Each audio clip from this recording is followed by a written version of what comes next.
Okay, you guys, so I am about to attend an event that's being sponsored by the Irth App and Plant Chica. So I'm really excited to see what they have planned today. And so come along with me.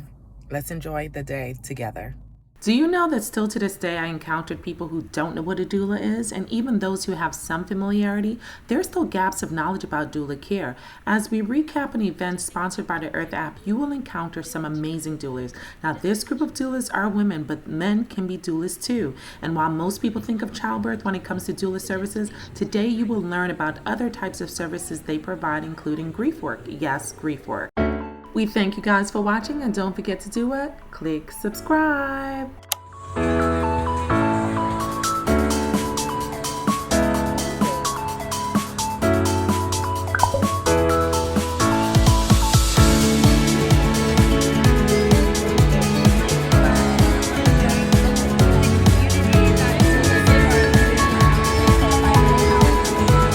Okay, let me talk.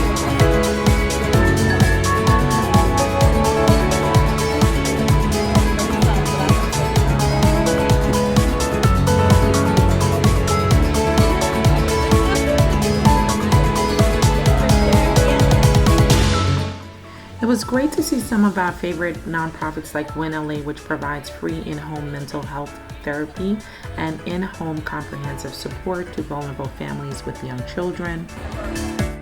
It was also great to see the Abundant Birth Project, which closes the financial gap for Black women to improve pregnancy outcomes. Grief really is something that happens in your life anytime something ends and something new begins. Even in motherhood, having a baby for the first time, or you having baby number 5, there's always a moment in time that represents a shift, and grief lives with. You have a whole physical trauma. I'm gonna use the word, don't run, but that's the truth. You experience a whole physical trauma birthing your baby, no matter if it was vaginally or if it was by cesarean. Your body has a complete shock to it. And we live in a world that does not nurture mamas the way that we need mamas to be nurtured in order for them to be well for themselves and for the babies that they birth or the ones that they already have at home. So I like to use my sound with the mamas just to help them to kind of recalibrate their energy a little bit. And when I'm talking to mamas about grief, the one thing I always say is this: your thoughts, your ideas, and your feelings are valid. You might not want to say, I want to pop this baby because look what it did to my vagina. But it's the truth. And that's a moment of grief.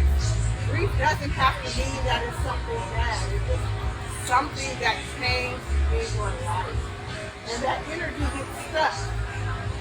You gotta get to it. Especially when you have a new baby, you tired, they need you, everybody else don't stop calling because they need you, but you need you. So today I would like to invite you all for a very pleasant moment of grief. It's a word that people like to run from. I would like to invite you to embrace it today. For whatever that looks like for you, because it can be anything different. Doesn't necessarily mean that something is bad. It just is. Maybe my birth didn't go the way that I wanted it to before. Maybe my pregnancy is not going the way that I envisioned. They told me it was going to be bubbles and lollipops, and I'm sitting at home and I'm tired and I don't have energy to do anything. You have the right to grieve. You have the right to feel exhausted, to also feel happy. You also have the right to say, today is too much. Whatever that looks like for you, I would like to invite you to start to meet that part of yourself. Because everybody here, whether you have birthed a baby or not, you understand the fight of being a mama, of being a sister, of being an auntie, of being that phone call that everybody uses, but never pick up the phone and say, how can I help you? What do you need today? For some reason they think that we got superpowers. I mean, we do, but still, on a good day, Superman still need a hug, Wonder Woman still needs some water, and we gonna get that, okay? Any questions before we get started? Now, know we got a little reggae energy going on in the background. I'm going to do my best to make these bowls sound as loud as I can. But more than anything, what I want you to understand is that it's all about your intention. If you start to feel angry, it's okay to be angry. It don't hit nobody near you. That's all I'm asking. Clap your hands, you know what I'm saying? If you got to get it out, that's okay. If the tears start to fall, that's good. The work is already happening for you, and your only job is to relinquish yourself to the space, and that can be hard. Because mamas learn how to step in the way that we got to do, and we ain't got time for the extra stuff. Today, you have made time for yourself, and we are all in agreement that you are deserving of that time, right? Right? Okay, when the tears start to fall, last thing. When the tears start to fall, if they fall, let them meet their destination. This ain't the destination. This is what we taught ourselves. Sometimes it roll up here and stop right here. We real good at stopping it right here. Today, don't stop it right here. Drop the shoulders. Relax the body. Let it come up and come out. That's the only way that you start to move the energy to where you start to feel light. Aches in your body will go away just because you drop the shoulders. And you let the tears flow. Whatever it is, if it's laughter, let it out. I am not offended by any way that you need to express your grief as long as you don't get no hurt. Including yourself. Is that fair? Yeah.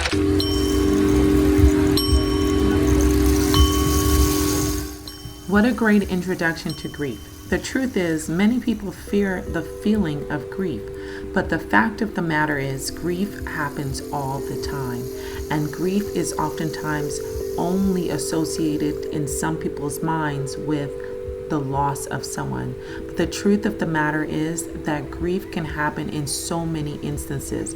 For example, grief can be experienced with career changes, financial loss, or not meeting your financial goals, relocation, downsizing, lifestyle changes. Grief especially can be experienced when it comes to your health.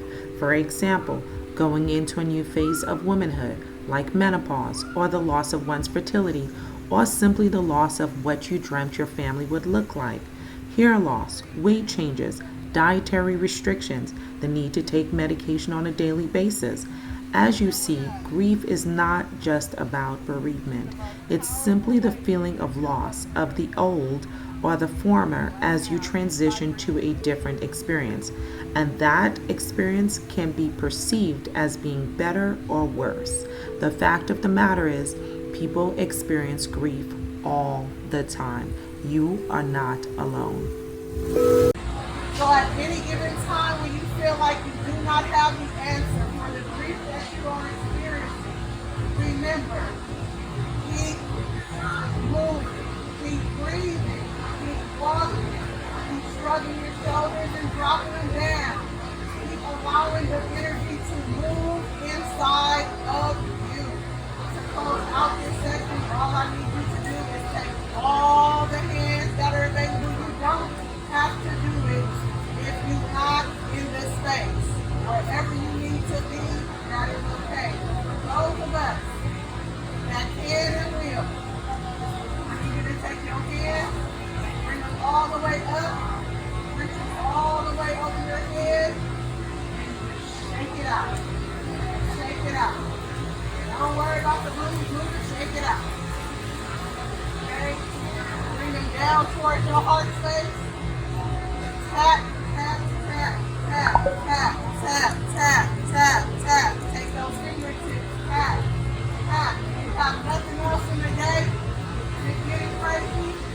I have everything that I need. Y'all what? Everything that I need. I'm not convinced. Y'all got what? Everything that I need. You guys, wasn't that an amazing experience? I'm hoping that you've learned a lot about grief, how to embrace it, how to walk through grief, and how to recognize it when you're having a grief experience. Now that we've learned that part of doula services, let's find out even more about what they can provide. My name is Sierra. A lot of people know me as Sierra Serenity. I've been a doula for like 7 years or so now. I was in midwifery school for the last 5 years. I'm not currently in midwifery school, but I still do doula work. I mostly focus on postpartum work. I have my own business where I take care of moms postpartum, also an herbalist. I'm also trained in movement and energy work as well. What brought me to this work, just seeing that Black women needed more help in advocating for themselves and understanding their choices and helping to, or wanting to help in educating, really. So I do a lot of education, I do a lot of teaching now, and that's really where my passion is. So I each one teach one, and yeah. Also known as Big Brother, started yoga and meditation throughout Los Angeles County. Also a full-spectrum doula. I've been a full-spectrum doula for 8 years, so about as long as I've been in the yoga world. What brought me to this is my own experience. I was able to be a part of a program where I received a midwife and a doula, and I had a water birth. It was something that at first seemed that it was out of reach for me until I was able to connect with the right people. And I got into this work because I believe every woman deserves that opportunity to birth exactly the way they want to have a water baby. So I was like, I want to be in that tub. And it was a beautiful experience. She's almost 13 years old now, and she's also been a doula with me. And so she's able to take care of herself. She'll be taking care of her friends as well as she continues to grow. Specialties, hermetic Reiki, yoga, meditation, healing, yoni steaming, all of the goodness in the sense of just allowing myself to be a resource and a tool for other people, in the sense of community. I'm a postpartum and birthing doula, and my specialties are just reminding mom that, yes, you're a mother, you are a person first, so I think it's so easy for us to get so caught up in the day-to-day of motherhood and all the responsibilities that come with maintaining a home relationship, caring for other people that sometimes we get to care for ourselves. I'll say I've worked in the hospital, I've worked in birth centers, I've worked at home. I've seen all kinds of different births. And I think every space has its positives and its negatives. And one thing I'll say is that babies choose where they want to be born at. It's not really up to us. We don't really have control. I've seen people plan a home birth and get all the way to they're about to give birth and go to the hospital. I've seen people plan a hospital birth and go all the way to 36 weeks and change to a home birth. I think you have to birth where you feel the most safest and the most comfortable. Not every option is a good fit for every person.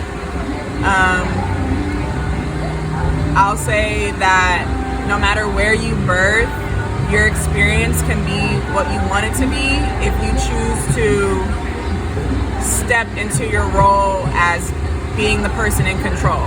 You have the control to choose what you want, no matter where you are. No matter if you're at home, in a birth center, or in a hospital, you're the person that's in charge.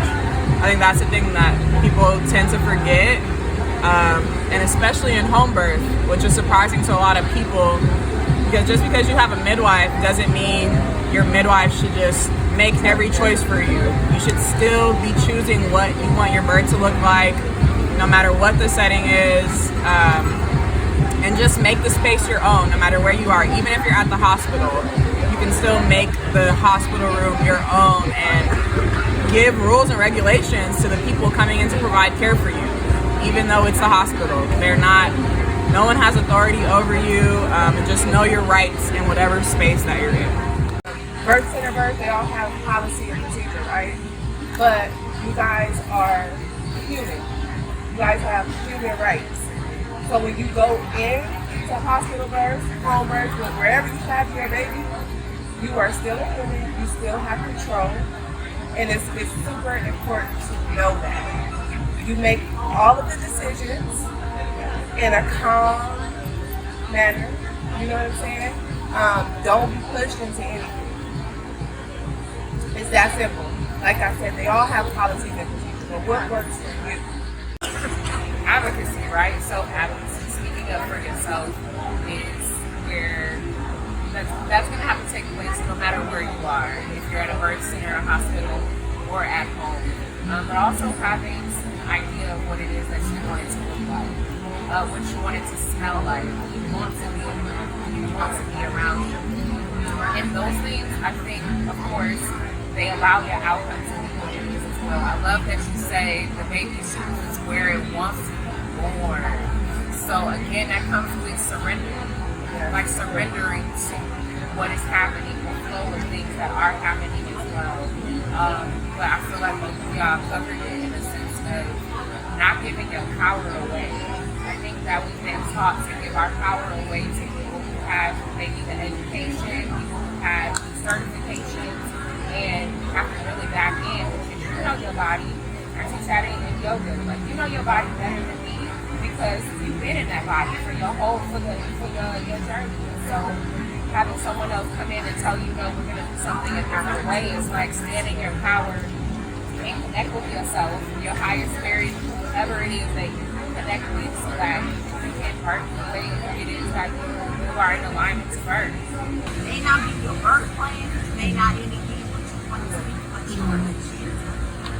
Your purpose, and that's the beauty of a doula, because we are here, we want to hear what's your agenda. Yes. What's your focus? What's your purpose? And when you tell us, our job is to adhere and follow everything that you do. So those are the beauty of being in that place. You know, you have the right to say, I don't know. And you know what? I see my room now. She may not be the one. Here, you and I can work together. Here, but it's like you have that right. So to be able to have that right like that, you feel empowered. So just imagine what that does to your body. You understand what I'm saying? What that does to your body. How it relaxes you because you have to be over in your body. My own superpower, I would say, would be that of going into environments and being able to shift the energy that is in there. I think that is something that a lot of doulas are granted with. It's a gift that we all possess, and they say often that a doula being just in the room can make a difference in the birth experience. That's a really intense question. I'm like, that's a great question. I would say my dual superpower is holding space. I think that's really important to be able to like hold space for my client to feel what they need to feel and experience what they need to experience, whatever that is. So I would say empowering my clients to do whatever they want to do. Whatever they want to do, say yes to whatever they want to say yes to, and say no to whatever they want to say no to. Put out of that room whoever they want to put out of that room. That part. There's their body in that room. Do whatever they want to do. I give them the go every time. That's wonderful. I would say my superpower is listening. Just listening. Sometimes we get clients who are having disconnect with family, our friends, and they just want someone to listen to. Not necessarily give them advice, not do anything, but just listen with an open heart. And I think that matters just in the sense of, again, speaking their truth and advocating for themselves. Being able to talk freely without somebody saying, well, girl, you could do it. And just listening with an open heart. I think that's a gift that I've had because I want it, as well, right? We want to be listened to, we want to be heard. And so I allow that with who I'm really in contact with. Sometimes you never know who doesn't have a person to lean in on and then get it out of their body. Because we're storing things, we're storing energy into our bodies. So sometimes we we can talk ourselves, we can therapy ourselves as far as like talking it out. So listening, I think is my skill. That's really powerful. You guys say that alone, I mean, that covers down everything. So I believe that's what we're going to talk about. And I believe I can talk to all of you. I can say I can hear that. I'm striving to be that. And that's what I want to be. That's my heart. Is to document these experiences, right? Whether you're coming from a legal perspective, a provider perspective, or even that of a mother-to-be.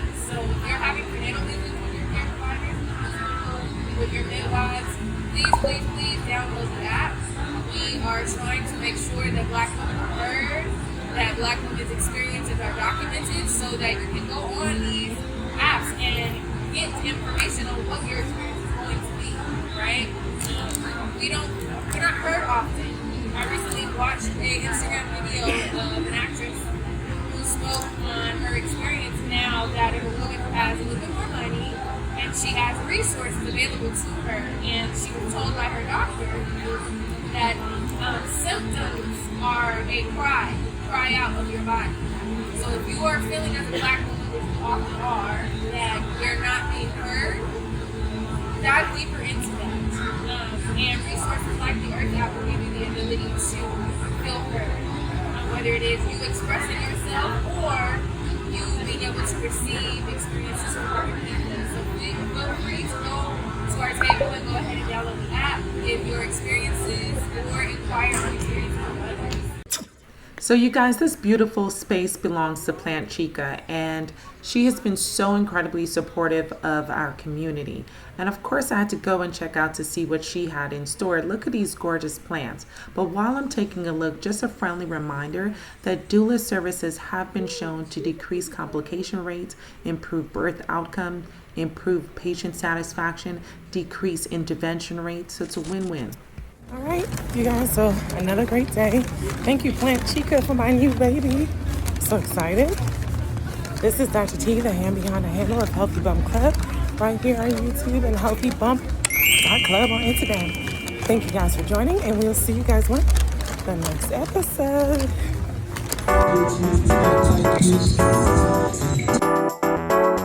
This is Dr. T, just a friendly reminder, don't forget to comment, like, and share, and go ahead, why not, click that subscribe button. Help us to get to the next 1,000 subscribers. We thank you guys for supporting.